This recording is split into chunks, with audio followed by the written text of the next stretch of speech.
Right, the time for business. Emmanuel Abajuyafe is here with the details. Hello, Emmanuel. Hi, Izzy. How are you? I'm well, thank you. All right, thank you very much for joining me. Good evening.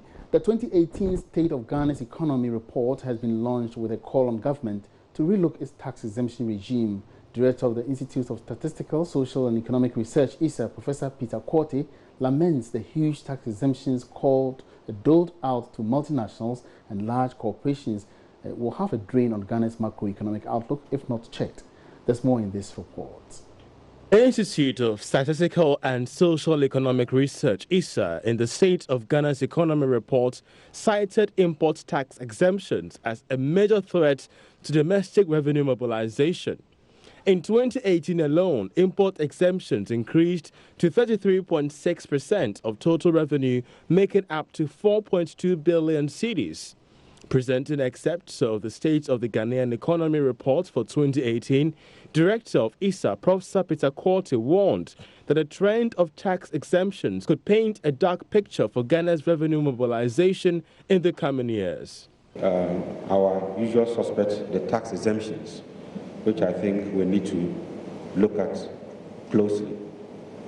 And then there are also several challenges which negatively affect smooth usage of digital technologies as introduced. Senior Research Fellow of ISA, Dr. Charles Aka, advocated a review of the various ambitious projects being embarked upon as Ghana's public debt soars and domestic revenue shrinks. He fears that most government projects are just a drain on public coffers. How does government gain efficiency in spending? And I think it's time for us to have a national discussion about some of the government flagship programs. Given that we don't have the resources, we are missing all the revenue targets, we want to go beyond 8, and we are not able to raise enough tax revenue in this country. We need to discuss free SHS again.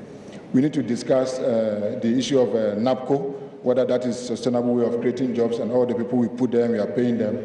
We need to discuss some of the ministries that we have set up to see whether they still need to exist. What is the Ministry for Inner City and Zongo Development? Is it really relevant? What are they doing?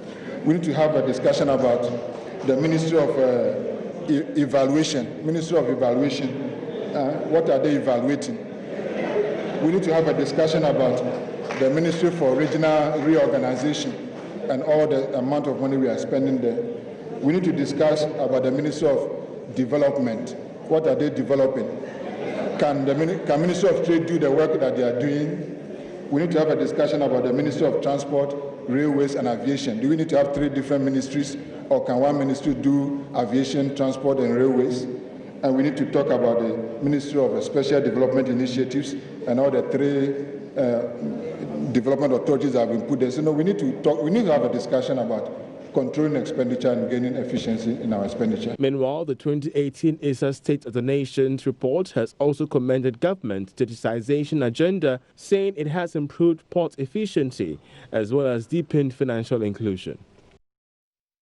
The government's decision to cancel the power distribution services deal with ECG could come with some far-reaching implications for the economy. This is based on some fresh information available to Joy Business. There's more in this report. Joy Business understands that another donor is also working to freeze the financial support that it extends to government for some energy sector projects in the country. This is coming after a similar move by the World Bank under its energy budget support program with a total amount of $500 million. The $190 million from the Millennium Challenge Corporation, which is now being cancelled, was supposed to come to fund some projects outlined in the 2019 budget. So if these funds are no longer coming in, then government may have to look for an alternative outside the budget to finance these projects, or it could negatively impact the money required to be spent this year.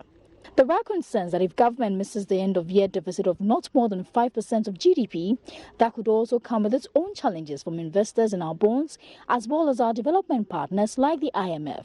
This is happening at a time that revenue is also not doing so well. Whichever way you want to look at this, cancelling the PDS deal may come with a lot of problems for the economy, at least for now, based on the information available to Joy Business. Now, the Ministry of Aviation says it will soon roll out the Youth in Aviation program to create more job opportunities for the youth. Speaking at the 3rd General Assembly of the African Aviation Training Organization, the sector minister, Joseph Kofi, announced that government is rolling out some initiatives to build capacity of the youth to take up jobs in aviation.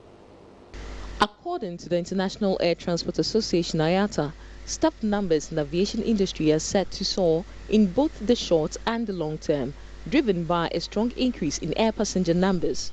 While more job opportunities become available in the growing aviation industry, availability of individuals with the right skills levels and qualifications remains a challenge.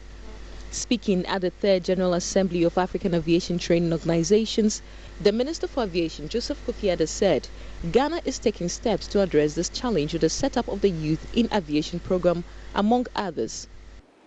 The Minister of Aviation is under a directive of His Excellency the President, Nana Addo Dankwa Akufo-Addo, to create jobs for the youth and to develop business out of that as well, by drafting 2 major policy documents for consideration by government, which will come out soon for stakeholder contributions. The first one is what we would call Youth Innovation Program, and the second being an Aviation Sector Human Resource Support Fund, which will be a revolving pool of funds that can be utilized by the youth, for instance, to train to become pilots or take up other jobs that are high in demand. The 3rd General Assembly of African Aviation Training Organizations saw the gathering of aviation training organizations on the continent and stakeholders in the aviation space to deliberate on improving competency of aviation professionals on the continent. Daimu Sami is the president of the African Aviation Training Organization. There's a huge outflux of retirees, people leaving the industry. What are we doing to keep and to harness all of that knowledge base? And basically, when they exit in the industry, is there a knowledge management process to harness these expertise, the knowledge, and so forth and so on?